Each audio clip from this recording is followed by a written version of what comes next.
আসসালামু আলাইকুম দর্শক বন্ধুরা, সানজিদা লাইফস্টাইলের আরও একটি নতুন রেসিপিতে আপনাদের সবাইকে স্বাগত। আজকে আমি তৈরি করে দেখাবো শুটকি দিয়ে তেলাকুচা পাতা ভুনা রেসিপি। এই তেলাকুচা পাতা কিন্তু আমাদের জন্য অনেক উপকারী, এটি মহা ওষুধের গুণাগুণ রয়েছে এতে, আর ডায়াবেটিস রোগীদের জন্য তো অনেক উপকারী এটা। তো আমি গাছ থেকে কিছু তেলাকুচা পাতা নিয়ে নিয়েছি, এটি কিন্তু আমাদের বাড়ির আশেপাশেই পাওয়া যায়।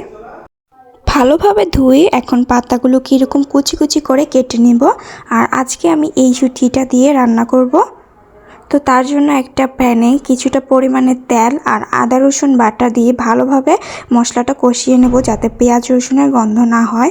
আর এখন এতে মরিচের গুঁড়া, লবণ, হলুদ দিয়ে এখন ভালোভাবে নেড়ে নিব। তারপর মশলাটা কষানো হয়ে গেলে এতে শুটকিটা দিয়ে দেব।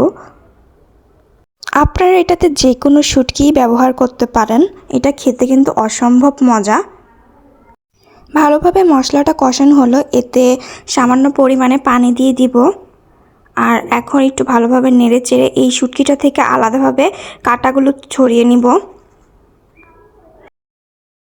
আর এখন এই কুচানো পাতাগুলো এতে দিয়ে দিব।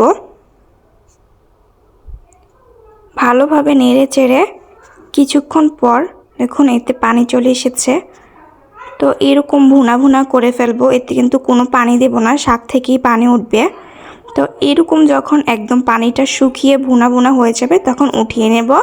তো এই তো তৈরি হয়ে গেল আমার তেলাকুচা দিয়ে শুটকি ভুনার রেসিপি। এটা কিন্তু খুব অল্প সময় হয়ে যায় আর অল্প কিছু মশলা দিয়েই।